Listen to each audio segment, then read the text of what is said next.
আজকে আমরা আইএলটিএস এর রিডিং নিয়ে ক্লাস শুরু করতে যাচ্ছি। আইএলটিএস এর রিডিং টেস্টে টোটাল আমাদের কোশ্চেন্স থাকছে হচ্ছে 40 কোশ্চেন্স। কয়টা কোশ্চেন থাকবে? 40 কোশ্চেন, 60 মিনিটস অফ টাইম। কতক্ষণ টাইম থাকবে? 60 মিনিটস। এবং এখানে যেটা বেশি ইম্পর্টেন্ট সেটা হলো দ্যাট 3 প্যাসেজেস। কয়টা প্যাসেজ থাকবে? 3 প্যাসেজেস। আচ্ছা, এখন এই চ্যালেঞ্জটাকে আজকে আমরা কিভাবে আমরা সলভ করব বা কিভাবে কি করব এটা নিয়ে আমি ইন ডিটেল যাওয়ার আগে একটু উল্টাপাল্টা গল্প করব। প্রথম গল্পটা হচ্ছে এরকম, আমরা যারা বাংলা মিডিয়াম থেকে আসছি আমাদের জন্য আইএলটিএস এর রিডিং টেস্টটা কাইন্ড অফ সিমিলার বা কাইন্ড অফ এটার মধ্যে একটা সাদৃশ্যতা আছে। কিরকম আমরা বলি, আমরা ছোটবেলায় সিন আনসিন কম্প্রিহেনশন করছি না, বা এসএসসি এইচএসসি বা আমাদের হাই স্কুলে সিন আনসিন কম্প্রিহেনশন করছি না। আইএলটিএস এর রিডিং টেস্টে এরকম সিন আনসিন কম্প্রিহেনশন থাকে। সিন আনসিন কম্প্রিহেনশন থাকার কারণে যে ব্যাপারটা হচ্ছে বা যে জিনিসটা নিয়ে আমরা ডিল করতেছি সেটা হচ্ছে কি, আমাদের ওখানে যে কম্প্রিহেনশনগুলো ছিল সেগুলো ছিল মেয়ারলি 300 to 400 ওয়ার্ডস। বাট এখন আমরা যে জিনিসটা নিয়ে ডিল করতেছি বা আমরা এখন যে ধরনের কোশ্চেনগুলোকে নিয়ে ডিল করব সেই প্যাসেজগুলো কিন্তু 300 থেকে 400 ওয়ার্ডস না। These are kind of like 1000 to 1200 ওয়ার্ডস, মানে 1000 থেকে 1200 ওয়ার্ডের এক একটা প্যাসেজ। তার মানে আমরা বলতে পারি যে আপনার কি হলো আমাদের প্রায় টোটাল 3টা প্যাসেজ মিলে আমাদের ওয়ার্ড কাউন্ট কত হতে পারে? আমরা 3000 থেকে 3400 ওয়ার্ডস আপনার থাকতে পারে। এখন এই জিনিসটা আমরা একটু এভাবে মনে করি যে আমার কোশ্চেন কয়টা? কোশ্চেন হলো আমার টোটাল টাইম কত? 60 মিনিটস, তাই না? এখন 40টা কোশ্চেন শুধু পড়বো আর অ্যান্সার পড়বো, তাতে যদি আমার 1 মিনিট করে লাগে তাহলে কত? 40 একে 40 মিনিট, তাহলে আমার বাকি থাকে কত? 20 মিনিটস। তার মানে আমরা কি বুঝতে পারলাম যে 3টা প্যাসেজ পড়ার জন্য আমার কাছে কতটুকু সময় আছে? 20 minute. Another thing is it possible, মানে এটা ব্যাপারটা কি, is it doable? Then in this case আমি আমার টিচারকে জিজ্ঞেস করছিলাম what should I do। আমি যখন স্টুডেন্ট ছিলাম, আমার যিনি টিচার ছিলেন মানে আইএলটিএস এর ইনস্ট্রাক্টর ছিলেন তাকে আমি জিজ্ঞেস করছিলাম। আমার টিচার একটা খুব ভালো কথা বলছিল, সেটা হলো that you have to be a good reader. মানে আমাকে কি বললো স্যার আমাকে কথাটা, যে একজন গুড রিডার হতে হবে। I have to perform like a good reader, যে একটা গুড রিডারের মতো আমাকে পারফর্ম করতে লাগবে। Now what is a good reader? আমার টিচার তখন একটা কথা বললো যে Shishir, a good reader can read for 800 words within 5 minutes. একজন গুড রিডার কি করতে পারে? 5 মিনিটে 800 ওয়ার্ড পড়তে পারে। আমি লিটারেলি এরকম ভাবে মানে করছি, মানে স্যারের সামনে কথা বলে উঠছে, স্যার মানে কি এরকম ভাবে পড়বো করে? No, it's not. তাহলে কি? A good reader reads for, এখন আমার স্যার আমাকে যেটা শেখালো যে a good reader reads for what? A good reader reads for আপনার কি হলো জিস্ট ইনফরমেশন, সামারি, মানে সে যখন পড়ে সে কি কি খোঁজে? সামারি খোঁজে, রাইটারের অপিনিয়ন বোঝার চেষ্টা করে, অ্যান্ড ফ্যাক্টস যেগুলো আছে সেগুলো খুঁজে বের করার চেষ্টা করে, অ্যান্ড ওভারঅল ইনফরমেশন যে জিনিসগুলো আছে সেগুলোকে সে খুঁজে বের করার চেষ্টা করে। সে কিন্তু একেবারে স্কেপটিক ওয়েতে একেবারে খুঁটে খুঁটে ধরে ধরে পড়ার মতো টাইম আমাদের নাই। কিন্তু এই জিনিসগুলো কি করতে হবে? আপনাকে স্কেপটিক্যাল মানে খুঁটে খুঁটে বের করে আমাদেরকে পড়তে হবে। এখন কথাটা হচ্ছে যে আমার স্যার কেন আমাকে 5 মিনিটে 800 ওয়ার্ড পড়ার কথা বলছে? জাস্ট লেটস টেক, মানে আমরা মনে করি যে 3000 থেকে 3400 ওয়ার্ড বলছি, তো আমরা গড়ে ধরেন আপনার টোটাল ওয়ার্ড কাউন্ট আছে 3200, মানে 3টা প্যাসেজের টোটাল ওয়ার্ড আছে কত? 3200। এখন এটাকে যদি আমরা 800 দিয়ে ভাগ দিই তাহলে আমরা কত পাই? 4 পাচ্ছি, রাইট? তার মানে আমার 800 ওয়ার্ড পড়তে লাগছে 5 মিনিট, তাহলে আমার 3200 ওয়ার্ড পড়তে লাগবে 4 5 20 মিনিট, তাই না? আচ্ছা, এই যে 20 মিনিট আর এই 20 মিনিটের কানেকশন পাইছি। এখন কথা হইলো যে স্যার হোয়াট ইজ, মানে ব্যাপারটা কি এরকম যে 20 মিনিটে কি তাহলে কি আমাদের এই 3400 ওয়ার্ড পড়ার মতো ক্যাপাবিলিটি অর্জন করতে হবে, বা এই জন্য কি আমরা আজকে ক্লাসে আসছি? কি করতে হবে সেটা বলার আগে ফ্যাক্টস, বাস্তবতা বা রিয়েলিটি নিয়ে আগে আলোচনা করি। মাই ডিয়ার স্টুডেন্টস, আমরা কেন আইএলটিএস এর রিডিং টেস্টের মতো টেস্টে, মানে আমার ফার্স্ট কথা হচ্ছে যে আমরা আইএলটিএস এর রিডিং টেস্ট কেন দিচ্ছি সেটা আমাকে বুঝতে হবে। তো আইএলটিএস এক্সামিনেশনের রিডিং টেস্টের যে ব্যাপারটা আছে সেটা বোঝার চেষ্টা করি। স্যার, আমার বাবা আমাকে বলছিল যে বাবু, রিডিং টেস্টটা কি এরকম যে তুমি গিয়ে কোনো টিচারের সামনে বসে বসে একটা বই দিবে বা কিছু একটা রিডেবল কিছু জিনিস দিবে, এটা পড়ে পড়ে দেখাই দিবা যে তুমি ইংলিশ রিডিং করতে পারো কিনা? এটা কিন্তু এখনো অনেকে মনে করে, যারা প্রত্যন্ত অঞ্চলে থাকে, গ্রাম থেকে আসে, মফস্বল শহর থেকে আসে, তারা অনেকেই মনে করে যে রিডিংটা মনে এরকম একটা জিনিস যে আপনাকে আপনাকে হয়তো পড়ে বুঝাইতে হবে, দ্যাটস ইট। নেভার।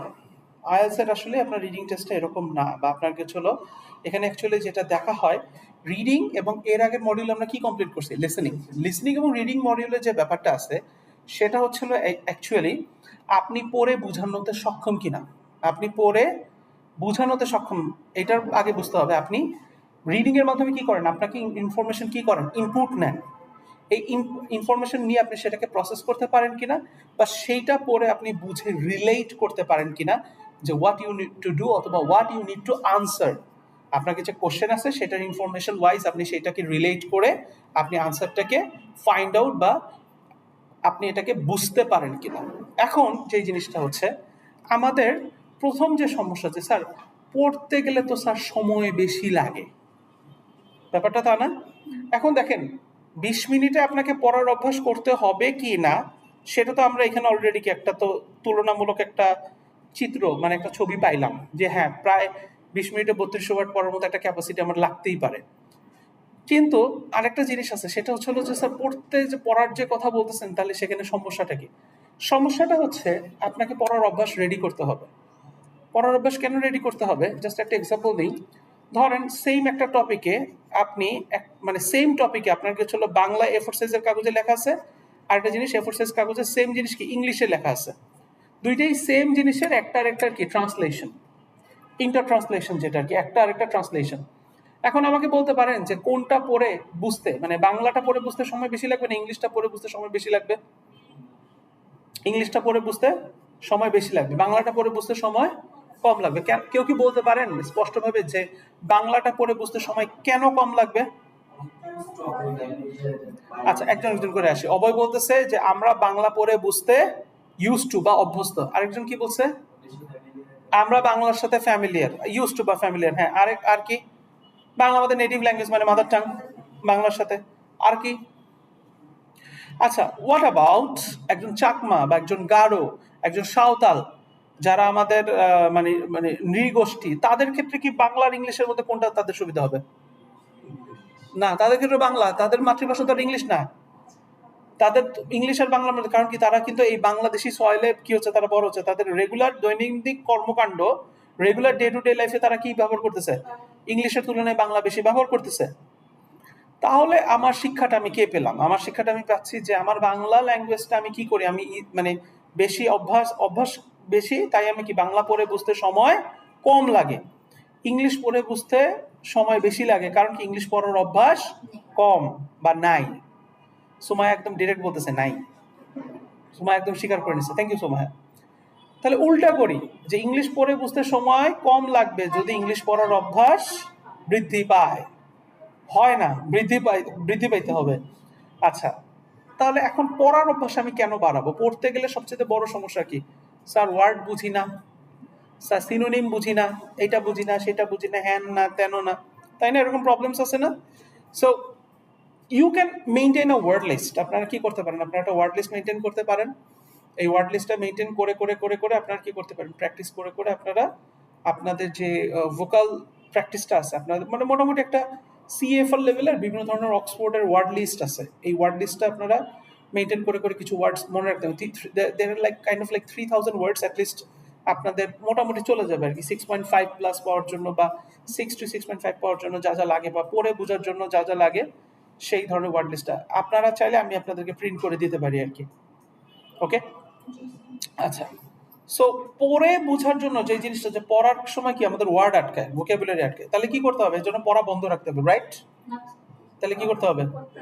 পড়তে হবে। পড়লে কি হবে, যে ওয়ার্ডসগুলো আমরা পারি না, এই ধরনের ওয়ার্ডসগুলো কি হবে, বাইরে আসা শুরু হবে, সেগুলোকে কি করতে হবে, লিস্ট করতে হবে। এখন এই প্রসেসটা আপনি এইভাবে করতে পারেন যে আপনি রেগুলার 10টা করে ওয়ার্ড নেন, 10টা করে ওয়ার্ড নেওয়ার পরে আপনার কি হচ্ছে লিস্ট করেন, মানে যতক্ষণ পর্যন্ত না প্রথম নতুন 10টা ওয়ার্ড আসতেছে আপনি কি করেন, পড়তে থাকেন। এটা লাগতে পারে আধা ঘন্টা, এটা হইতে পারে 15 মিনিট পড়তেছেন, তার মধ্যে নতুন 10টা ওয়ার্ড এসে পড়ছে। হইতে পারে 1 ঘন্টা ধরে পড়তেছেন, আপনার 10টা ওয়ার্ড আসছে। এখন এই 10টা ওয়ার্ডকে নিয়ে কি করেন, আপনি একটা English to English dictionary open করেন। ইংলিশ টু বাংলা না, আপনার বাংলা শিখে কোনো দরকার নাই, কারণ দিন শেষে আপনার পরীক্ষাটা কিসে হবে, ইংলিশে। আপনার এখানে বাংলা রিলেট করে কোনো লাভ হবে না। সো ইংলিশ টু ইংলিশ কি করেন, আপনার কি হচ্ছিল যে সহজ ওয়ার্ড মিনিং আছে, আপনি এই ধরনের জিনিসগুলো ইউজ করতে পারেন। আপনারা ইচ্ছা করলে যদি আপনাদের জন্য অক্সফোর্ড বা কেমব্রিজের একটা English to English dictionary manage করতে কষ্ট হয়, আপনারা ইজিলি ডাউনলোড করতে পারেন, অথবা দেবকুমার চ্যাটার্জির একটা বই আছে ওয়ার্ড ট্রেজার। ওয়ার্ড ট্রেজারের একটা বই আছে, ব্লু কালার লাল নীল রঙের একটা বই আছে, এটা কিনতে পারেন। এই বইগুলোতে সুবিধাটা কি, আপনি যখন ইংলিশ টু ইংলিশ সহজ মিনিং থাকে, সাথে আরো কয়েকটা জিনিস থাকে। একটা ওয়ার্ড একটা বইতে, মানে ওই বইতে দেওয়া আছে যে একটা ওয়ার্ড কিভাবে অ্যাডজেক্টিভ হিসাবে, নাউন হিসাবে, ভার্ব হিসাবে কিভাবে ইউজ হতে পারে, সেন্টেন্স এটা সুন্দর মতো ব্যবহার দেখাচ্ছে, এবং এটার সাথে আরো কয়েকটা জিনিস থাকে।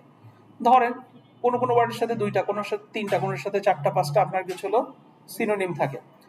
এখন সিনোনিম মানে একটা, ধরেন একটা ওয়ার্ডের আপনার কি করতেছেন, আপনার কিছু আপনি শিখতেছেন, ধরেন 10টা ওয়ার্ডের জন্য আপনি যদি 3টা করে সিনোনিম শিখেন, তাহলে আরো কয়টা ওয়ার্ড আপনার জন্য অ্যাড হইলো, 3 10 30টা ওয়ার্ড।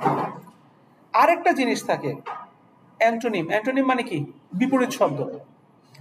আপনারা আস্তে আস্তে ক্লাস করতে করতে দেখবেন যে আমাদের রিডিং টেস্টের ক্ষেত্রে অ্যান্টোনিম বুঝতে পারাটাও ইম্পর্টেন্ট, মানে অ্যান্টোনিমের কনসেপ্টটাও আমাদের মাথায় রাখা দরকার, এটা দেখাবো আমি। এখন দেখেন 10টা ওয়ার্ডের জন্য যদি একটা করে অ্যান্টোনিম বা বিপরীত শব্দ হয়, তাহলে আরো কয়টা নতুন ওয়ার্ড অ্যাড হইলো, 10টা।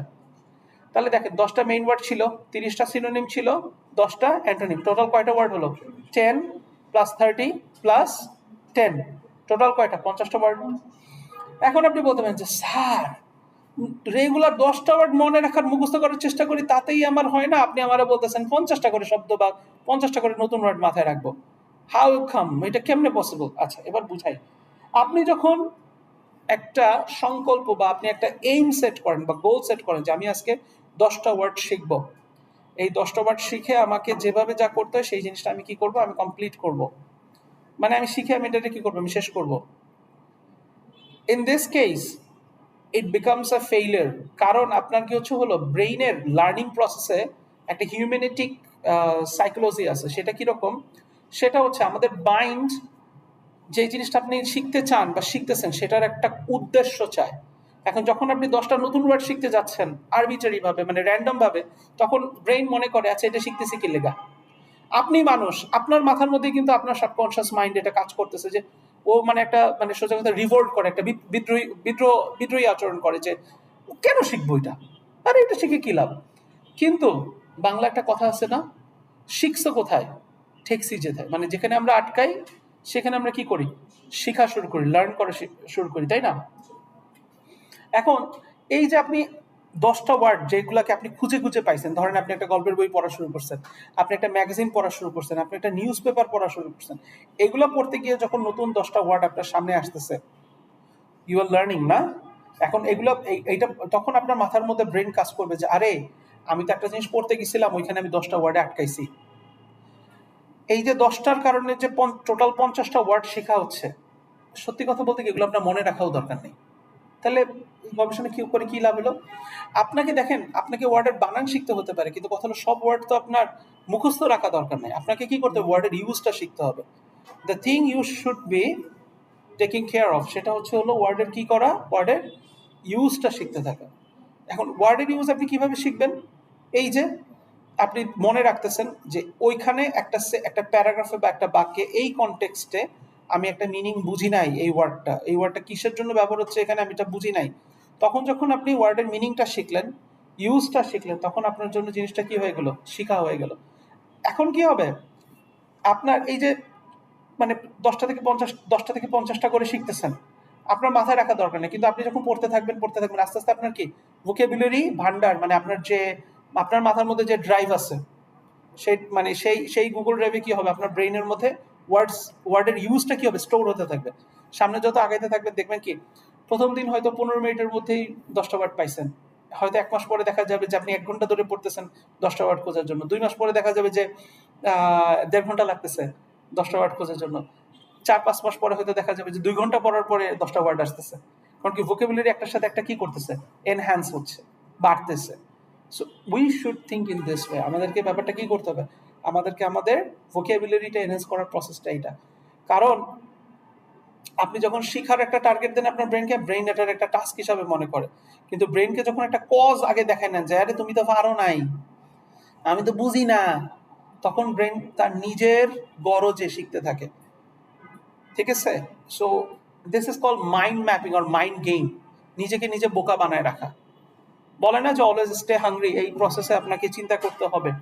So this is how you should be thinking, এই ব্যাপারটা আপনাকে এই প্রসেসে চিন্তা করতে হবে, and this is how you should be doing. বুঝতে পারছি কথাটা? So this is how you should work on your vocabulary. Now ভোকাবুলারির ব্যাপারটা তো আমি বুঝতে পারছি, এটা আপনাদের একটা কোশ্চেন থাকে, তাই আমি এতগুলা কথা তখন বললাম যে how should we increase our vocabulary. Next the thing is মানে আদর করে সোহাগ করে, এই যে যেমন অর্পিতা, সুমাইয়া, ইভান, তারপর হচ্ছে হলো কি নাম, হ্যাঁ সাজিদ, সাজিদে যেমন তারপর সাদিয়া আপু, আমার যেমন গ্রামার ক্লাস স্টুডেন্টের উপর খুব শখ করে কষ্ট করে স্যারের কাছে গ্রামার করছে, এখন স্যারের কাছে আবার আইএলটিএস করতেছি। তার মানে কি শিশির স্যারের কাছে ক্লাস করতেছেন কষ্ট করে? শিশির স্যারের কাছে কেন ক্লাস করতেছি? স্যার কি খালি তাহলে আমাদেরকে বলবে 20 মিনিটের মধ্যে প্যাসেজ পড়ে কমপ্লিট করো, 20 মিনিটের মধ্যে এটা করে ফেলাও, দুনিয়া জয় করে ফেলাও? এখানে কি কোনো স্ট্র্যাটেজি নাই? ইয়েস, আমরা এখন সেই স্ট্র্যাটেজিতে কি করব, ঢুকতে যাচ্ছি। That how we should solve, how we should solve and what should we do to solve our reading task in our exam hall. ঠিক আছে? আচ্ছা, প্রথম কথাটা হচ্ছে হলো যে আমরা কাকে দিয়ে শুরু করব। আমাদের প্রথম কোশ্চেনটা হচ্ছে, আমরা আমাদের সামনে কি থাকবে, কোশ্চেন থাকে আর কি আছে, প্যাসেজ আছে না? মানে ধরেন এই যে আমাদের যে জিনিসটা আছে এখানে, এটা কি প্যাসেজ দেওয়া আছে এবং এখানে কি দেওয়া আছে, কোশ্চেন দেওয়া আছে। কোনটা নিয়ে আমাদের আগে শুরু করা উচিত, প্যাসেজ না কোশ্চেন? হ্যাঁ, কোশ্চেন দিয়ে আগে শুরু করা উচিত, প্যাসেজ। আচ্ছা, আমি একটু যারা বাংলা মিডিয়ামে পড়াশোনা করছে তাদের রেসপেক্ট একটু বলি এরকম, আমাদের যখন প্রথম কোশ্চেন দিত মনে আছে English first paper second paper পরীক্ষা, তখন কি করতাম, আগে আমরা প্যাসেজটা পড়তাম না? সবাই কি করতাম, এক টানে শ্বাসে শ্বাসে প্যাসেজ পড়তে থাকতাম। তারপরে কি করতাম, কোশ্চেন পড়তাম, এমসিকিউ থাকতো, সামারি থাকতো, ওই এমসিকিউ কোশ্চেন পড়ার পর আবার কি করতাম, আবার প্যাসেজ পড়তাম। নাও জাস্ট ইমাজিন আপনার কাছে 1 ঘন্টা সময় আছে, 60 মিনিটস অফ টাইম, এবং এরকম দামড়া দামড়া সাইজের প্যাসেজ আপনার, আপনি এই দামড়া সাইজের প্যাসেজ পুরোটা পড়ছেন, তারপরে কোশ্চেন পড়তেছেন, আবার আপনি প্যাসেজ পড়তেছেন, এবং এরকম 3টা প্যাসেজ, এক একটা প্যাসেজের আন্ডারে 2টা থেকে 3টা টাইপস অফ কোশ্চেন থাকবে, প্রায় 6টা থেকে 7টা বা 8টা টাইপস অফ কোশ্চেন্স মানে আপনাকে কি করতে হবে, সলভ করতে হবে। সো আপনি কি 7-8 বার করে এরকম দামড়া দামড়া সাইজে 3টা প্যাসেজ পড়ে শেষ করতে পারবেন? এখন কথাটা হচ্ছে আমরা করবোটা কি, একটা গল্প বলি। আজকে বলছি না আজকে আড্ডা দিব, গল্পটা হলো এরকম, ধরেন আপনাকে একটা শাবল দেওয়া হলো, শাবল চিনেন, লোহার টুকরার মতো, রডের টুকরার মতো, যেটা দিয়ে সাধারণত মাটি গর্ত করা হয় আর কি। এবং আমি আপনাকে একটা শাবল দিলাম, শাবল রডের টুকরা, একটা শাবল দিলাম, শাবল দিয়ে বলতেছি যে আপনাকে আমি 1 ইয়ার সময় দিচ্ছি, 1 বছর সময় দিচ্ছি, আপনি এই 1 বছর সময়ের মধ্যে মানে মানে গর্ত টর্ত খুঁড়ে টুড়ে আপনি বের করে নিয়ে আসেন যে কোথায় রূপার খনি আছে, রূপা, সিলভার। আমি দিয়ে চলে গেছি এবং 1 বছর পরে আসছি, 1 বছর পরে এসে দেখি আপনি সারা পৃথিবী ঘুরে ফেলছেন, গর্ত করে ফেলছেন। এবার আমি আপনার কাছে গেছি, যে গিয়ে বলতেছি যে যে আপনার কি হচ্ছে, আচ্ছা রূপার খনি পাইছো? তখন আপনি বলছেন যে স্যার আমি সারা পৃথিবী গর্ত করে ফেলছি কিন্তু আমি তো রূপার খনি পাইনি। বললাম কেন? স্যার আপনি তো আমাকে বলেনই নাই যে রূপা দেখতে কেমন। মানে ক্যান ইউ থিঙ্ক, আপনি যদি আসলে রূপার বৈশিষ্ট্য বা সিলভার দেখতে কেমন, এটার কালার কি, এটা আসলে কি রকম, এটা যদি না চেনেন, তাহলে কি আপনি রূপা আপনার সামনে থাকলেও আপনি রূপাকে খুঁজে পাবেন? হ্যাঁ, এটা কিন্তু আবার লাল সিং চাড্ডার মতো আপনার কি হচ্ছিল কারিনা কাপুর নামের রূপাকে বুঝেন না। ঠিক আছে, it's not Kareena Kapoor, it's Rupa silver we are talking about. কিন্তু আমি যদি 1 বছর সময় যখন দিছি, তার আগে যদি আমি বলে দিতাম যে এই নাও শাবল, এবং তুমি যখন গর্ত করতে করতে সাদা চকচকে কালারের মেটাল পাবা, ধাতু পাবা, তখন মনে করতে পারো কি যে সেটা হচ্ছে রূপা। তখন তুমি সেখান থেকে কি করবা, তোমার কি হচ্ছিল ওই ধাতুটাকে তুমি আলাদা আলাদা করে বের করতে থাকবা। This is how you can get gold, oh sorry silver. এভাবে করে তুমি কি করতে পারো, সিলভার পাইতে পারো। সো এই গল্পটা থেকে আমরা বোঝার চেষ্টা করতেছি এই কথাটা, আমাদের কাছে প্যাসেজ থাকে, প্যাসেজে কি থাকে, আনসার থাকে। আর কোশ্চেনে তো আনসার থাকে না, বাট কোশ্চেন কাকে চায়? আনসারকে চায়। আনসার কাকে স্যাটিসফাই করে, কোশ্চেনকে না প্যাসেজকে? মানে আনসার কার মতো, মানে আনসার কার মনের মতো হইতে হবে, প্যাসেজের মতো নাকি কোশ্চেনের মতো? সো দেখেন, আপনার আব্বা আপনার আম্মাকে বলতেছে যে আজকে পোলাও রান্না করো, পোলাওটা আপনার সরিষার তেলে পোলাও হবে না মাখনের পোলাও হবে না ইলিশ পোলাও হবে, এটা যদি আপনার আব্বা স্পেসিফিক না বলে, এখন আপনার আম্মা যদি সাদা পোলাও রান্না করে রাখে, হবে? আপনার আব্বাকে তো স্পেসিফিক বলতে হবে যে আজকে ইলিশ পোলাও রান্না করো, নাহলে সরিষা পোলাও রান্না করো, নাহলে তো স্পেসিফিক হবে না। সো আপনার আব্বা হচ্ছে কোশ্চেন, আপনার আম্মা হচ্ছে সেই প্যাসেজ। বুঝতে পারতেছি কথাটা? এখানে আপনার কি হচ্ছে হলো, আমি যদি স্পেসিফিক ভাবে না জানি যে আমি কি ধরনের আনসার অ্যাকচুয়ালি চাই, তাহলে কি আমার পুরো প্যাসেজ পড়ে কোনো লাভ আছে, বা প্যাসেজ পড়া শুরু করে কোনো লাভ আছে? নো। সো অলওয়েজ রিমেম্বার, আমরা কাকে দিয়ে শুরু করব? কাকে দিয়ে শুরু করব? আর্গুমেন্ট। কোশ্চেন দিয়ে কেন শুরু করব? বিকজ কোশ্চেন পড়তে পারলে আমরা বুঝতে পারবো যে আমার কি ধরনের আনসার আমি খুঁজতে চাই, বা কি ধরনের আনসার আমি খুঁজে বা খুঁজতেছি। সো আমাদের প্রথম টার্গেটটা, আমরা কার কাছে যাব? আমরা আগে কার কাছে যাব? লিখেন সবাই, কোশ্চেনের কাছে যাব। আমরা আগে কার কাছে যাব? কোশ্চেন। এবং এইটা কিন্তু সব সময়, এটা আমি প্রত্যেকদিন কিন্তু আর রিডিং এর ক্লাসে এই এখন আজকে যে ফ্লো চার্টটা আলোচনা করতেছি, এটা কিন্তু প্রত্যেকদিন আমরা এটা আলোচনা করব না। আমরা প্রথমে কার কাছে যাব? কোশ্চেন। কোশ্চেনের কাছে যাওয়ার পরে আমরা যে জিনিসটা করব সেটা হচ্ছে কোশ্চেন পড়বো না, আমরা আগে কোশ্চেনের ইনস্ট্রাকশন পড়বো। কি পড়বো? ইনস্ট্রাকশন। কোশ্চেনে যে ইনস্ট্রাকশন আছে আমরা কি করবো? আমরা কোশ্চেন ইনস্ট্রাকশন পড়বো। যেমন এখানে দেখি আমরা, যেমন এখানে বলতেছে, এদিকে আসে,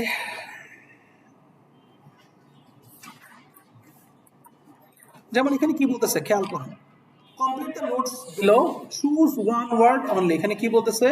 choose one word only from the passage. এখানে দুইটা ইনফরমেশন আছে, একটা কি বলতেছে? Choose one word only. তার মানে এই যে মানে গ্যাপগুলো আছে, এই গ্যাপে যে আনসারটা বসবে সেটা সর্বোচ্চ কয়টা ওয়ার্ড হতে পারবে? একটা শব্দ। কোনো নাম্বার বসবে? নাম্বার থাকলে কি এখানে নাম্বারের কথা থাকতো? Choose one word and oblique or a number ছিল না লিসেনিং এ? আপনার ইনস্ট্রাকশনের মাধ্যমে তাহলে কিন্তু আমরা আরেকটা, আমরা কিন্তু একটা ফার্স্ট ক্লু পেয়ে গেলাম যে এখানে আমার যে ড্যাশে যে মানে আনসারগুলো হবে সেটা কোনো নাম্বার হবে না, সেটা সবগুলোই কি হবে? একটা ওয়ার্ড হবে, এবং এগুলো সব সিঙ্গেল ওয়ার্ড। এবং এখানে একটা কথা আছে, সেটা কি বলতেছে? This is very very much important. From the passage, এখানে কি বলতেছে কথাটা? From the passage. From the passage কথাটার মানে হচ্ছে আমরা এই গ্যাপে ড্যাশের মধ্যে যে অ্যান্সারগুলো বসাবো, সেই ড্যাশের প্রত্যেকটা অ্যান্সার শুধুমাত্র এক্সক্লুসিভলি এই প্যাসেজ থেকে আমরা নিতে পারবো, না কোনো সিনোনিম নিতে পারবো, না কোনো প্যারাফ্রেজ নিতে পারবো। উই আর বাউন্ড, আমরা বাধ্য কোথা থেকে নেওয়ার জন্য? শুধুমাত্র প্যাসেজ থেকে। স্যার একটু যদি 19-20 করে দেই না, তাইলেও লাভ নাই। What you can do at best, ধরেন প্যাসেজে আছে অ্যাডজেক্টিভ, প্যাসেজ অ্যাডজেক্টিভ আছে বা ভার্ব হিসাবে আছে ওয়ার্ডটা। Now you can add ING, আপনি ভার্বকে নাউন করতে পারবেন, নাউনকে অ্যাডজেক্টিভ করতে পারবেন, মানে কারেক্ট ফর্ম বসাইতে পারবেন, বাট এন্টার ওয়ার্ডটাকে আপনি রিপ্লেস করতে পারবেন না। ঠিক আছে? যেমন ধরেন আপনার কিছু হলো কাইন্ড, কাইন্ড মানে কি? দয়া, বা কাইন্ডনেস মানে কি? দয়া, ওই মানে বাংলা বলতেছে কাইন্ড, কাইন্ডনেস, কাইন্ডলি। আপনি এই ধরনের ফর্ম চেঞ্জ করতে পারবেন। পুট, আপনার যেমন ধরেন আছে আপনার কিছু হলো গো ওয়েন্ট গান, মানে আপনার কিছু হলো আপনি ভার্বের ফর্ম চেঞ্জ করতে পারবেন, but you can not replace the word. আপনি এন্টায়ার ওয়ার্ডটাকে কি করতে পারবেন না?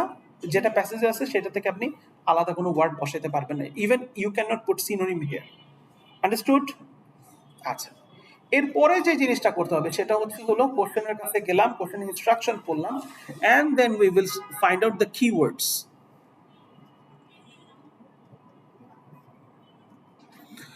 What are the keywords? Keywords কাকে বলে? কিওয়ার্ডস হচ্ছে হলো আপনার কি হচ্ছে হলো ওই শব্দগুলো, কিওয়ার্ডস হচ্ছে হলো আপনার প্যাসেজের মধ্যে ওই মানে কোশ্চেনের সেই শব্দগুলা যে ওয়ার্ডসগুলো কি করতেছে, আপনার কি হচ্ছে হলো আপনার কোশ্চেনের মেইন জিস্ট ইনফরমেশনটাকে কি করতেছে, কোশ্চেনের যে মেইন রিকোয়ারমেন্ট সেগুলোকে কি করতেছে, এক্সপ্রেস করতেছে, হাইলাইট করে।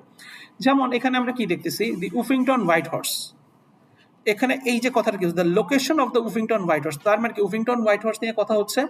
এবং স্পেসিফিকভাবে এই যে 9 নম্বর যে কোশ্চেনটা আছে সেইটা আমরা কোথায় পাবো? সেইটা দেখেন এখানে, এটা কি সাব হেডিং না? এই যে এটা কি, এই location of the উফিংটন white horse, তার মানে প্যাসেজের যেখানে উফিংটন হোয়াইট হর্সের লোকেশন নিয়ে কথা হচ্ছে সেইখানে আমরা 9 নম্বর কোশ্চেন অ্যান্সার পাবো। এইটার পরে কিওয়ার্ডস আরেকটা ব্যাপার আছে, সেটা কি? এখানে কি বলতেছে? Distance of 2.5 kilometre from Uffington Village. My dear students, keywords এর মধ্যে কিছু ডিফারেন্সেস আছে। কিরকম? কিছু কিছু কিওয়ার্ডস হচ্ছে রেগুলার ওয়ার্ডস, সেটা কি হয়, সেটার সিনোনিম হতে পারে, প্যারাফ্রেজ হতে পারে, আমি একটু পরে মার্ক করব। বাট কিছু কিছু কিওয়ার্ডস আছে সলিড কিওয়ার্ডস, লাইক একটা নাম্বার, একটা নাউন। নাউন বলতে আপনার কিছু হলো, ধরেন আপনার কিছু হলো personal noun but proper noun, যেমন উফিংটন ভিলেজ, এটার কোনো সিনোনিম আছে? বিকজ এটা কি বোঝাচ্ছে? এটা একটা প্লেসকে বোঝাচ্ছে। 2.5 কিলোমিটার, এটা কি বোঝাচ্ছে? একটা অ্যামাউন্ট অফ ডিস্টেন্স, যে ডিস্টেন্সটা কতটুকু এটা বোঝাচ্ছে।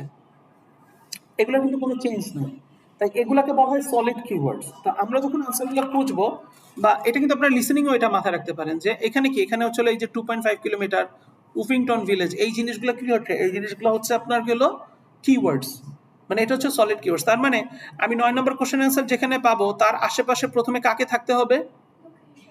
লোকেশন না, এই যে উফিংটন ভিলেজ থাকতে হবে, 2.5 কিলোমিটার থাকতে হবে। তার মানে পুরো প্যাসেজটা আমরা যখন পড়া শুরু করব তার আগে আমাকে দ্রুত আগে কোন জায়গাটা খুঁজে বের করতে হবে? 2.5 কিলোমিটার, আর হচ্ছে হলো কি উফিংটন ভিলেজ, উফিংটন হোয়াইট হর্স না, কিন্তু উফিংটন ভিলেজ খুঁজে বের করতে হবে। সেই জিনিসটা আমাদেরকে খেয়াল রাখতে হবে।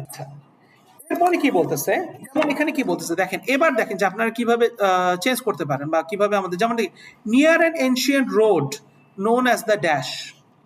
এনশিয়েন্ট কথাটার কি কি সিনোনিম হতে পারে? ওল্ড, আর্লি, হিস্ট্রিক্যাল, তারপরে হচ্ছে হলো মানে এনশিয়েন্ট মানে কি পুরাতন, ঠিক আছে? এই ধরনের ওয়ার্ডস যেখানে মানে এনশিয়েন্ট ওয়ার্ডের সিনোনিমগুলো আপনাকে কি করতে হতে পারে? খুঁজে বের করা লাগতে পারে।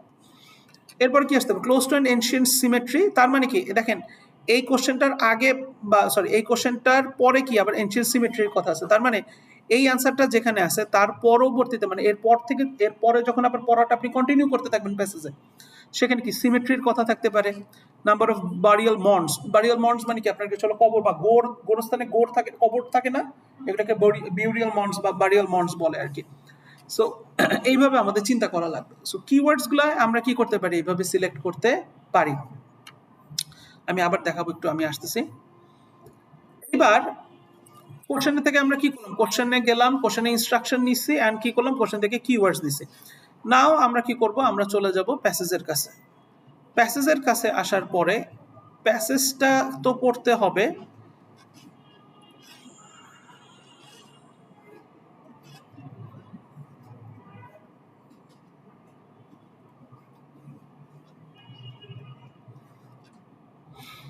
এখানে আমাদের এখন শুরু হবে স্কিম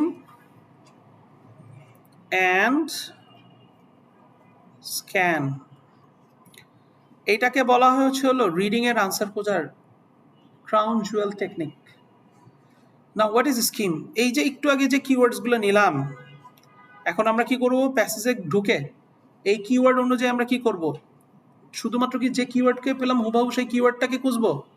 মাই ডিয়ার স্টুডেন্টস, 40টা কোশ্চেন বা out of 40 questions, mark my words, আপনারা মেয়ারলি 4টা বা 5টা কোশ্চেন হয়তো হুবহু কিওয়ার্ড সহ পাবেন। মানে যে কিওয়ার্ডটা আপনি প্যাসেজে পড়ছেন ওই কিওয়ার্ডটাই কি আপনি প্যাসেজ, মানে আপনার কিছু কোশ্চেনে পড়ছেন সেটাই হয়তো আপনি প্যাসেজে পাবেন। এখন বলতে পারেন স্যার এই মাত্র না বলছেন 2.5 কিলোমিটার উফিংটন ভিলেজ, এটা তো বলছি যেগুলো হচ্ছে solid keyword. But regular word যেমন এনশিয়েন্ট, আপনি ধরেই নেন যে এনশিয়েন্ট ওয়ার্ডটা কখনোই প্যাসেজে ডিরেক্ট থাকবে না, এনশিয়েন্ট ওয়ার্ডের কোনো একটা সিনোনিম থাকবে।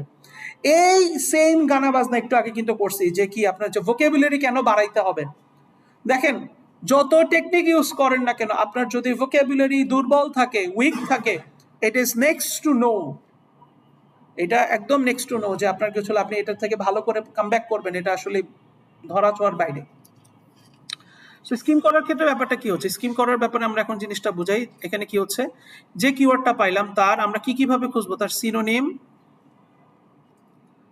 বা কি খুঁজবো? তার প্যারাফ্রেজ অ্যান্ড কিওয়ার্ড ইটসেলফ।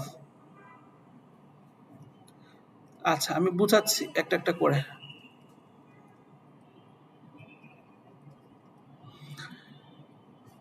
এখন জিনিসটা হচ্ছে হলো এইটা খোঁজার আগে আমি এখানে একটা স্টার মার্ক দিয়ে রাখছি, এটা খেয়াল করছেন ক্লাস? স্টার মার্কটা দিয়ে রাখছি। আমরা স্কিমিং করা শুরু করার আগে আমাদের একটা জিনিস জানা লাগবে। সেই জিনিসটা হচ্ছে আমার কোশ্চেনটা অর্ডার ফলো করে কিনা। আইএলস এর রিডিং টেস্টের কোশ্চেনগুলোকে দুই ভাগে ভাগ করা যায়, একটা হচ্ছে অর্ডার ফলোইং, একটা হচ্ছে order not following.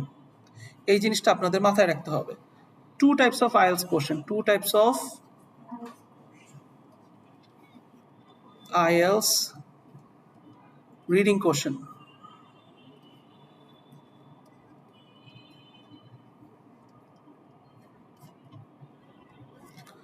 Number one,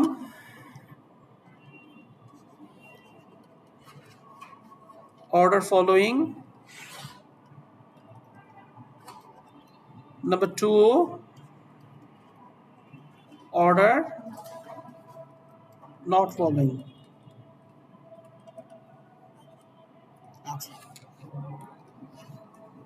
এখন কথাটা হইলো যে স্যার ব্যাপারটা কি হচ্ছে, ব্যাপারটা আসেন ব্যাপারটা বুঝি আমরা। অর্ডার ফলোইং মানে হচ্ছে হলো এই যে আমার প্যাসেজ দেওয়া আছে না, যেমন এখানে কত নাম্বার দিয়ে কোশ্চেন শুরু হচ্ছে 9 10 11 12 13।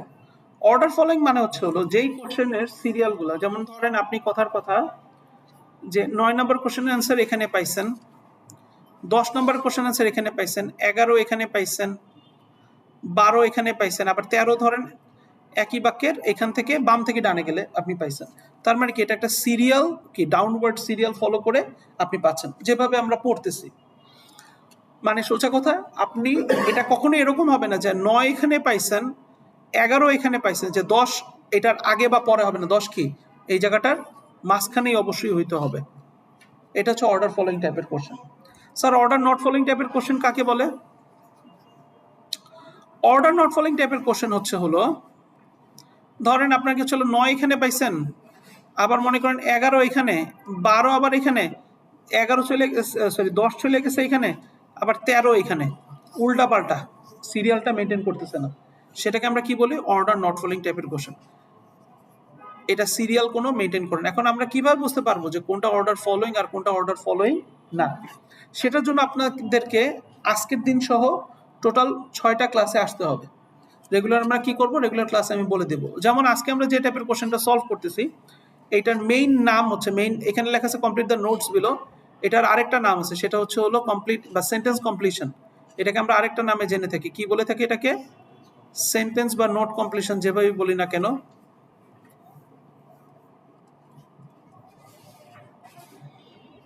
আচ্ছা, এন্ড এটা কি করে আপনার সেন্টেন্স কমপ্লিশন থেকে কি করে, এটা কি করে আপনার কি হচ্ছিল, এটা অর্ডার ফলোইং, এটা কি করে থাকে? অর্ডার ফলো করে থাকে। এটা কি? এটা অর্ডার ফলোইং টাইপের কোশ্চেন। বুঝতে পারছি? সো এটা কি মেনটেন করে? অর্ডার মেনটেন করে থাকে।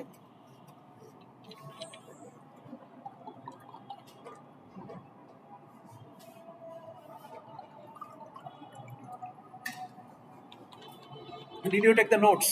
লেখা নিচ্ছেন? কারণ সব কিছু লিখতেছেন না?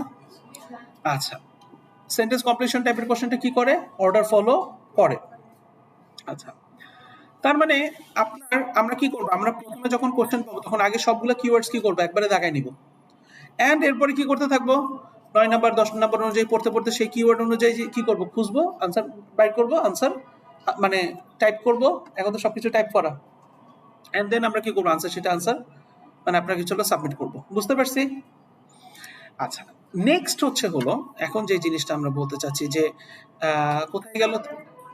Yes please. ইয়েস পারবেন। আপনার আপনার কি হচ্ছে হলো আইএলটিএস এর মেইন এক্সাম আপনার হাইলাইট করা যায়। আপনারা যদি জাম্প ইনটু ইউজ করেন, জাম্প ইনটু ওয়েবসাইট আপনার কি হচ্ছে হাইলাইট করার মতো অপশনস আছে। আর আপনার কি হচ্ছে হলো ielts.org ওয়েবসাইটটাতে আছে কিনা আমি জানি না, তবে হাইলাইট করা যায়।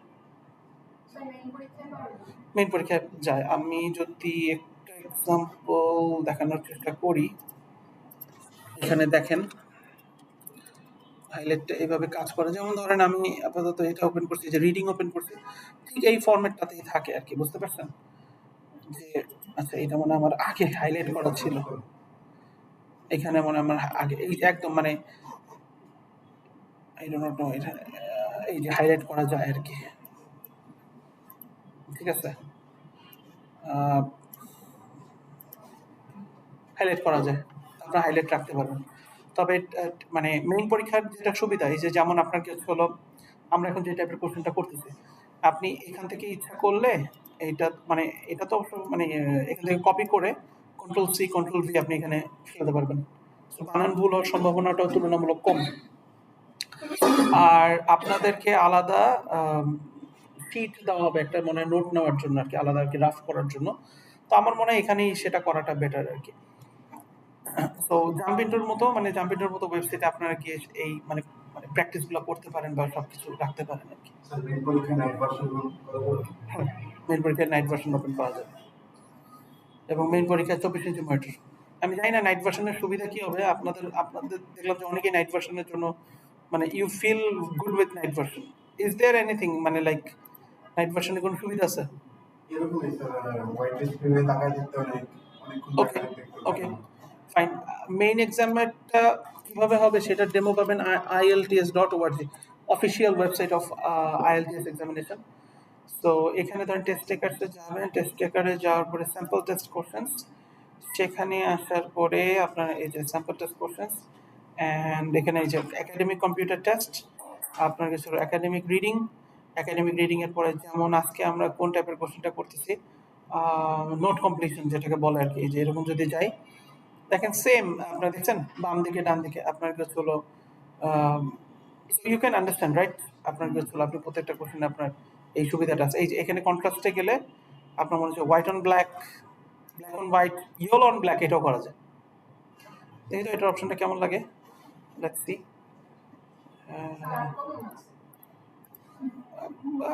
ওকে ফাইন, না থাক আমার জন্য ব্ল্যাক অ্যান্ড হোয়াইটই better. Okay so I think you people understand right. এবং টেক্সট সাইজও মনে হয় চেঞ্জ করা যায় আমি যেটা দেখলাম, ঠিক আছে। Computer base test is better মানে ইন মোর ওয়ে, মানে আপনার কি হচ্ছে হলো কম্পিউটার বেস টেস্টে হ্যাসেলটা অনেক কম, ঠিক আছে। ইটস বেটার মানে অ্যাটলিস্ট রিডিংয়ের ক্ষেত্রে পেপার বেসডে যেটা অসুবিধা সেটা হচ্ছে যে আপনাকে বাম দিক ডান দিক আগে উঠাইতে হতো নামাইতে হতো পেজ ঘুরাইতে হতো, বাট এখানে ইউ ক্যান ডু ইট মানে সাইড বাই সাইড। আপনি একই মানে আপনার ভিউ পয়েন্টে আপনার ভিউ অ্যাঙ্গেলে আপনার কি হচ্ছে এখানে আপনার কিছু একই সাথে আপনার কিছু হলো প্যাসেজও আছে কোশ্চেনও আছে, so it is more practical. You get my point? আচ্ছা এখন আমরা এখানে আসি, সেটা হচ্ছে হলো যে স্ক্যান মানে বুঝতে পারছি কথাটা, টু টাইপস অফ মানে আইএলটিএস রিডিং কোশ্চেন। তো কোনটা অর্ডার ফলোইং আর কোনটা অর্ডার নট ফলোইং এটা আমরা কখন জানতে পারবো? ক্লাসে প্রতিদিন আসলে আমরা কি করতে পারবো, এটা অর্ডার মানে জানতে পারবো। আচ্ছা স্যার এইটা কি তার মানে এখন যেটা করতেছি এইটাই কি শুধুমাত্র অর্ডার ফলো করে, যেটা আপনি এক্সাম্পল বা যেই প্র্যাকটিসটা আপনি দিচ্ছেন? না, এই টাইপের কোশ্চেন সবসময় কি করে অর্ডার ফলো করে থাকে, বুঝতে পারতেছি। আচ্ছা এখন কিওয়ার্ডস আমরা যখন নিয়ে ফেললাম এর পরের যে ইম্পর্টেন্ট কাজটা সেটা হচ্ছে হলো স্ক্যানিং করে। স্ক্যান মানে কি? খুঁটায় খুঁটায় পড়া। স্ক্যান রিডিং এর ক্ষেত্রে স্ক্যানিং মানে কি? খুঁটায় খুঁটায় পড়া। ধরেন একটা প্যারাগ্রাফ আছে, এই প্যারাগ্রাফটার যেই সেন্টেন্স, আমি কিন্তু লাইন বলি নাই, যেই সেন্টেন্সটা মনে করেন আপনার কি হচ্ছিল আপনি কিওয়ার্ডটা খুঁজে পাইছেন, পড়তে পড়তে আপনি কিওয়ার্ডটাকে খুঁজে পাইছেন, KW মানে কিওয়ার্ডটা খুঁজে পাইছেন। আমি যে লাইন বলতেছি না, আমি কথাটা কি বলতেছি, যেই সেন্টেন্সে এখন একটা সেন্টেন্স কিন্তু 2 লাইন জুড়েও হতে পারে, একটা সেন্টেন্স কিন্তু আবার হাফ লাইন মানে ছোট লাইনও হতে পারে, আবার একটা সেন্টেন্স 1.5 লাইন মানে 1.5 লাইন জুড়ে থাকতে পারে। যে লাইনে পাইলাম বলতেছি না, কি বলতেছি কথাটা, যে সেন্টেন্সে পাইলাম তার আগের সেন্টেন্স এবং তার পরের সেন্টেন্স, টোটাল 1 2 3, টোটাল 3টা সেন্টেন্স পড়ে আমরা আমাদের কারেক্ট অ্যান্সার বের করার চেষ্টা করব। ওয়াই? দ্য থিং ইজ আপনি যাকে কোশ্চেন হিসেবে পাচ্ছেন বা আপনি যেই সেন্টেন্সটাকে আপনি কোশ্চেন হিসেবে পাচ্ছেন, ধরেন এখানে যে সেন্টেন্সটা আপনার কোশ্চেন হিসেবে আছে হতে পারে এইটা, যে এইটা হচ্ছিল আপনার প্যাসেজে হয়তো 2টা বা 3টা বাক্যের সেন্টেন্সের স্যান্ডউইচ। সো আপনি যতটুকু অংশ পরে কিওয়ার্ড হিসেবে নিচ্ছেন সেইটা একটা বাক্যে আছে, কিন্তু আনসারের অংশটা হয়তো তার আগের বাক্য বা পরের বাক্যে আছে। তো আপনি যদি শুধু একটা বাক্যের মধ্যে আটকায় থাকেন যে ওই বাক্যটার আশেপাশে ওই বাক্যটাই শুধু পড়তে থাকেন, আপনি হয়তো অ্যান্সারটা নাও পেতে পারেন। মোস্ট অফ দ্য কেসেস পাওয়া যায়, বাট অনেক সময় কি পাওয়া যায় না। আবার অনেক সময় 2টা বাক্যের মধ্যে আপনি পেয়ে যাবেন। So to be on the safe side আমি কয়টা সেন্টেন্স পড়ার কথা বলতেছি? 3টা সেন্টেন্স। স্যার এটা তো যদি সেন্টেন্সটা প্যাসেজের প্যারাগ্রাফের মাঝখানে থাকে তাহলে 3টা সেন্টেন্স পড়তেছি। শুরুতে থাকলে কি করব, তার পরের দুইটা সেন্টেন্স পড়েন, তিনটা। স্যার লাস্টে থাকলে কি করব, তার আগের দুইটা সেন্টেন্স সহ টোটাল তিনটা সেন্টেন্স পড়েন। বুঝতে পারছি কথাটা? সবসময় হয়তো সব ধরনের জিনিসের ক্ষেত্রে এটা পড়া লাগেও না, বাট ওই যে বললাম কি, আপনাকে কুইক রিডিং ক্যাপাসিটি কি করতে হবে, অর্জন করতে হবে। আর কুইক রিডিং ক্যাপাসিটি অর্জন করার জন্য আপনাকে কি করতে হবে, আপনার রেগুলার ভোকাবুলারি আপনাকে বিল্ড আপ করতে হবে, পড়ার অভ্যাস বাড়াইতে হবে। এটা হচ্ছে হলো কথা। সো এখন জিনিসটা হলো আমরা কিভাবে ডিটারমাইন করতে পারবো যে আমি যাকে আনসার হিসেবে নিচ্ছি, এই যে আমি তো এখন এখান থেকে পড়লাম, এখান থেকে পড়ে আমরা কি করলাম, আমরা আমাদের কারেক্ট আনসারটাকে আমরা এখানে চুজ করবো, তাই না?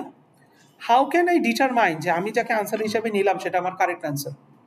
How can we do that? The story is like that. স্টোরিটা হলো এরকম, আমি যাকে আনসার হিসেবে নিচ্ছি তাকে আমি কি করতেছি, কোশ্চেনে নিয়ে বসাচ্ছি না? এই আনসার কোশ্চেন কম্বোটা কি করতেছে, আপনার কি হচ্ছিল একটা কি দিতেছে, মিনিং অ্যান্ড ইনফরমেশন দিচ্ছে না? এই মিনিং আর ইনফরমেশন যদি আপনার গিভেন প্যাসেজকে স্যাটিসফাই করে বা তার সাথে মেলে, ম্যাচ করে, তাহলেই এই আনসারটা কি হবে, কারেক্ট আনসার। আপনাকে মনে রাখতে হবে আইএলটিএস এর রিডিং টেস্টের ক্ষেত্রে আপনার প্যাসেজের বাইরে কোনো কথা হবে না, বা প্যাসেজের বাইরে কোনো কিছু অ্যাকসেপ্ট করা হবে না। Your passage is the ultimate thing you will deal. আপনার প্যাসেজের বাইরে আপনি কোনো কিছু করতে পারবেন না। বুঝতে পারছি কথাটা? সো প্যাসেজ দিয়ে you have to deal everything. আপনার প্যাসেজ যদি ঠিক থাকে, you can work on it. আপনি এটা নিয়ে কি করতে পারবেন, কাজ করতে পারবেন। প্যাসেজের উপর সব কিছু নির্ভর করবে। প্যাসেজ যদি আপনার মানে সোজা কথা, প্যাসেজের বাইরে আমরা কোনো কিছু করতে পারবো না। সবকিছু আপনি, স্যার আমি তো এটা হচ্ছে আপডেটেড ইনফরমেশন আপনার মাথায় আছে, ইট ডাজন্ট ম্যাটার, কারণ আপনার ডোমেইন বা আপনার যে রেঞ্জ, এটা কতটুকুর মধ্যে, প্যাসেজের মধ্যে সীমাবদ্ধ। প্যাসেজ যদি পারমিট করে, you can work on it. Passage যদি পারমিট না করে, you can not work on it. বুঝতে পারছি? আচ্ছা, এখন একটা জিনিস বলি, সেটা হচ্ছে যে বাসায় প্র্যাকটিস করেন বা যেখানেই প্র্যাকটিস করেন না কেন, দেখেন 60 মিনিটস অফ টাইম, তাই না? 40টা আমার কোশ্চেন, তাহলে এক একটা কোশ্চেনে আপনি কতক্ষণ করে সময় পাচ্ছেন? 1.5 মিনিট পার কোশ্চেন, ঠিক আছে? 1.5 মিনিট করে পাচ্ছেন। বাসায় যখন আমরা প্র্যাকটিস করব, প্রথম দিকে হয়তো আপনার কি হচ্ছে, আপনাদের সময় কি লাগতে পারে, বেশি লাগতে পারে, যে একটা কোশ্চেন, এক পিস কোশ্চেন সলভ করতে হয়তো আপনার 3-4 মিনিটের বেশি লাগতেছে, ফাইন। কিন্তু আস্তে আস্তে সময়টা কি করতে হবে, 1.5 মিনিট বা 1.5 মিনিটের কমে পারলে নিয়ে আসতে হবে। কারণ কিছু কোশ্চেন সোজা থাকবে, কিছু কোশ্চেন কি থাকবে, আবার বেশি কঠিন থাকবে। সোজা কোশ্চেনগুলোকে দ্রুত সলভ করার চেষ্টা করতে হবে, কঠিন কোশ্চেনগুলোকে সময় কি করতে হবে, সেভ করতে হবে। বুঝতে পারছি? আচ্ছা, এখানে টোটাল কয়টা কোশ্চেন আছে আপনার? 9, 10, 11, 12, 13, 5টা কোশ্চেন আছে। আমি আজকে আপনাদেরকে 2 মিনিট করে সময় দিচ্ছি, 5 2 মিনিট 10, স্টার্ট। সো আমরা তাহলে আবার একটু দাঁড়ান, একটু রিভাইজ করে নিই, তারপর শুরু করি। আমরা প্রথমে কার কাছে যাব? আমরা প্রথমে যাব কোশ্চেনের কাছে। কোশ্চেনের কাছে গিয়ে কি করব, কোশ্চেনের ইনস্ট্রাকশন পড়বো, সেখান থেকে কি নিব, কিওয়ার্ডস নিব। এই কিওয়ার্ডসের উপর বেস করে কোথায় চলে আসবো, প্যাসেজ। প্যাসেজে গিয়ে আগে আমরা দেখবো যে আমরা যে ধরনের কোশ্চেন সলভ করতেছি এটা কি অর্ডার ফলো করে কি না। যদি অর্ডার ফলো করে, তখন কি করবো, আমরা স্কিমিংটা ওইভাবে করতে থাকবো যে কি আমরা কি যে যাকে কিওয়ার্ডস নিছি সেইটা রিলেটেড সিনোনিম, প্যারাফ্রেজ বা যে কিওয়ার্ড ইটসেলফ, এটাকে আমরা ধরে ধরে খুঁজে আমরা আমাদের এখানে কি করবো, আপনার order following, order not following, এই টাইপের কোশ্চেনগুলো সলভ করব। এবং এখান থেকে আমরা কি করব, স্ক্যানিং করব। এবং স্ক্যানিং করার সময় আমরা দেখব যেই বাক্যে কিওয়ার্ডটা আছে সেটা রিলেটেড আমরা কি করব, তার আগের বাক্য এবং তার পরের বাক্য, টোটাল 3টা বাক্য পরে আমরা আমাদের কারেক্ট অ্যান্সারটা বের করব। বুঝতে পারছি? Let's start.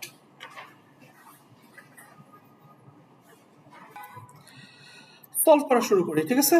আগে আমি আনসারগুলো দিব, এরপরে আমি একটা নিয়ে কথা বলবো, ওকে? আচ্ছা, ফার্স্ট অফ অল নাম্বার 9 কি হবে? রাইজওয়ে না, রিজওয়ে। RIDG, Ridgeway. নাম্বার 10 কি হবে? ডকুমেন্টস।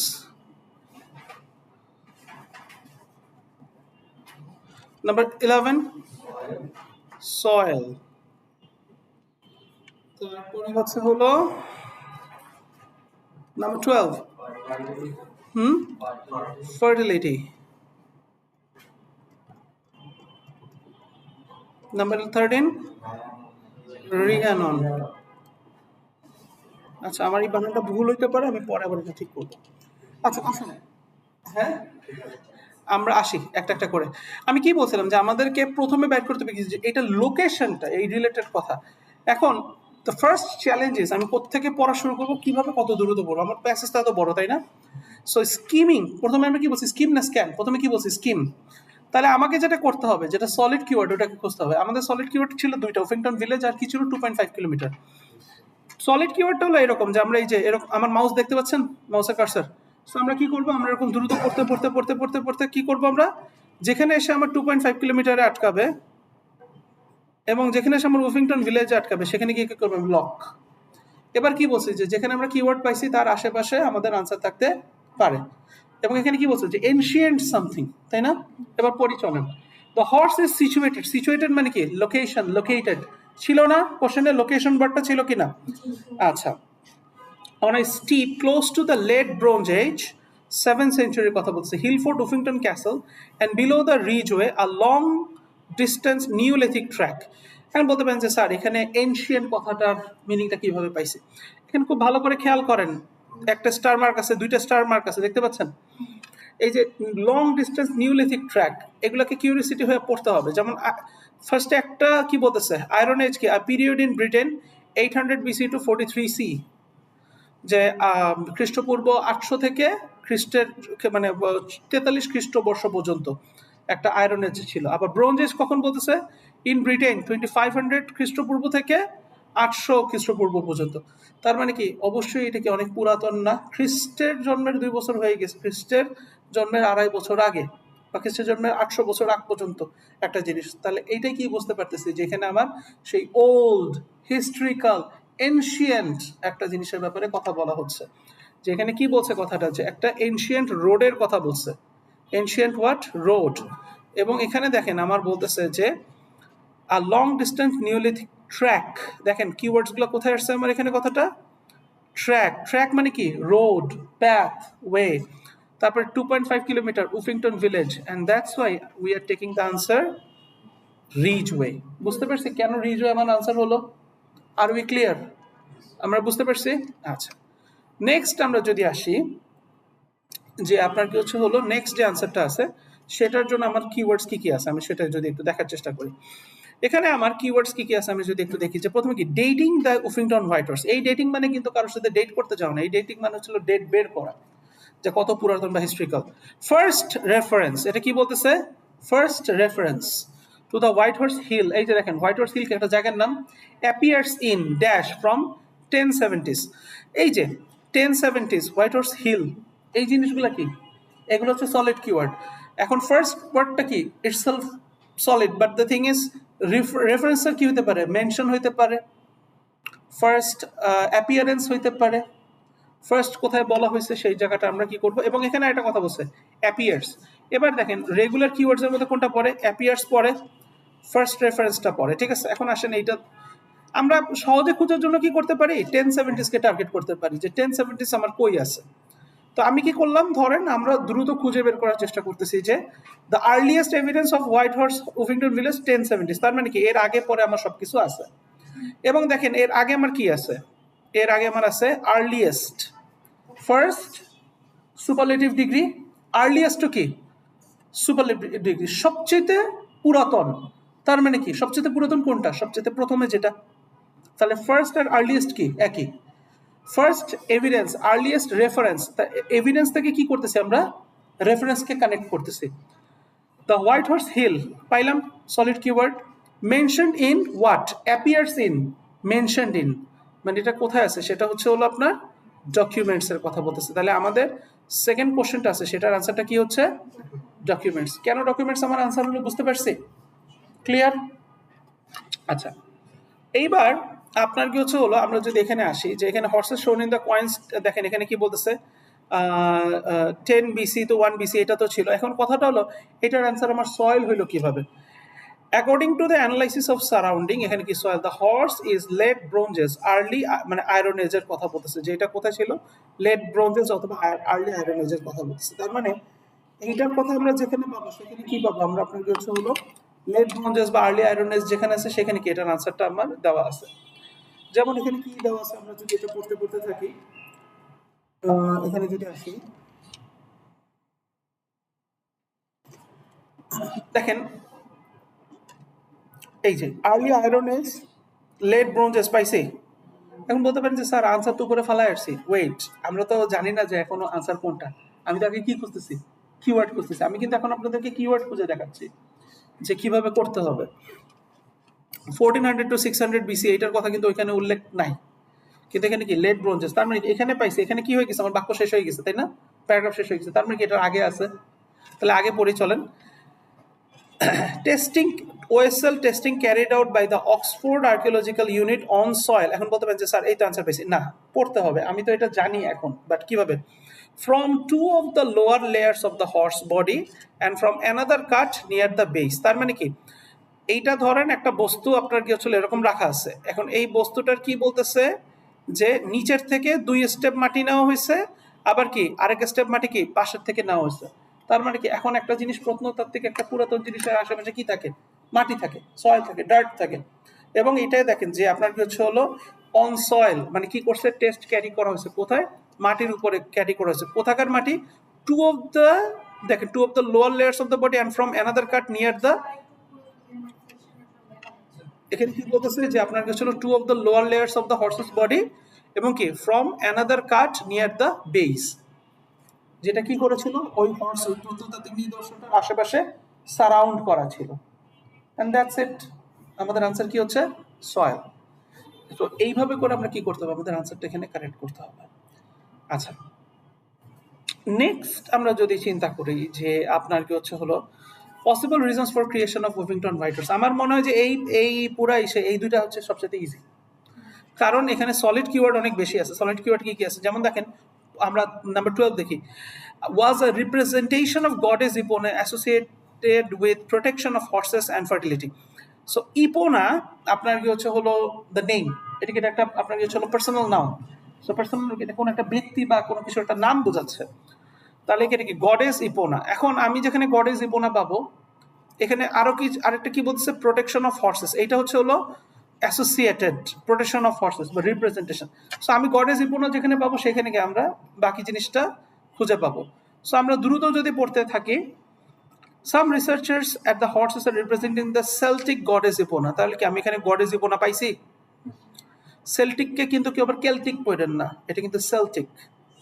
আচ্ছা, হু ওয়াজ ওয়ারশিপড as a protector of horses, পাইছি, বাকি থাকে কি and for her associations with fertility, তাহলে আমাদের আনসার কোনটুকু হচ্ছে, ফার্টিলিটিটা কি আমাদের আনসার। সো দ্যাটস ওয়াই এখান থেকে আমরা কি করলাম, আমরা যেটা 12 নম্বর আনসার সেটাকে আমরা আনসার হিসেবে নিচ্ছি। এখন নেক্সট আমার বাকি থাকে কি, নেক্সট আমার বাকি আছে হচ্ছে হলো was a representation of Welsh goddess called Rhiannon, যে এটা কি ছিল, এটা একটা ওয়েলশ গডেসের আমার রিপ্রেজেন্টেশন ছিল, যার নাম কি ছিল, রিহানন। আচ্ছা, এটা কিভাবে আসতেছে, that's a look over here. আমরা এরপরে কি করতে, আমরা তাহলে এখানে কোন জিনিসটাকে খুঁজবো, ওয়েলশ আগে খুঁজবো, কি হচ্ছিল আপনাকে চলো ওয়েলশ ওয়ার্ডটাকে কি করবো আগে টার্গেট করবো, কারণ ওয়েলশের তো কোনো সিনোনিম নাই, এটা সলিড কিওয়ার্ড, এটা জায়গার নাম, আচ্ছা, বা কোনো কিছু একটা ক্যাটাগরির নাম আছে, whatever you can say. আচ্ছা, এখানে যদি পরে পড়তে থাকে অবশ্যই কি, যেহেতু ডাউনওয়ার্ড তার মানে কি আগে তো নাই, পরে আছে। It is possible that the carving represents a goddess in native mythology such as Rhiannon. আমরা এখানে আটকাবো না, আমরা কি ওয়েলশ খুঁজবো। Described in later Welsh mythology as a beautiful woman dressed in gold and riding white horse. এখন তাহলে Welsh মাইথোলজিতে কি আছে বলতেছে, was a representation, দেখেন আপনার কি হচ্ছিল মানে ডেসক্রাইবড কি রিপ্রেজেন্ট করতেছে কোথায়, ওয়েলশ মিথোলজিতে, a beautiful women dressed in gold and riding a white horse. It is a possible that carving represents, তাহলে রিপ্রেজেন্ট ওয়ার্ডটা আমার ডেসক্রাইবের সাথে কি হচ্ছে, কানেক্ট হচ্ছে। অ্যান্ড আরও কি বলতেছে যে আপনার কিছু হলো আমার বাকি কি, এবং আমার এখানে ওয়ার্ড বাকি সাচ অ্যাজ মানে কি কোনো একটা জিনিসের নামের এক্সাম্পল হলো, এবং দ্যাটস ওয়াই এটার আনসারটা কি রিহানন। আমাদের এখানে আমাদের কারেক্ট অ্যান্সারটা কি? রিহানন। এই যে দেখেন ওয়েলশ পাইছি, রিপ্রেজেন্টস পাইছি, রিপ্রেজেন্ট থেকে রিপ্রেজেন্টেশন, তারপরে আপনার কি ছিল মানে পুরো জিনিসটার সাথে, এবং আমাদের আনসারটা কি হচ্ছে? Rhiannon. Okay, so this is how we solve our sentence completion আর name completion type of question, যেটা কিনা কি করে, অর্ডার ফলো করে for our IELTS reading test.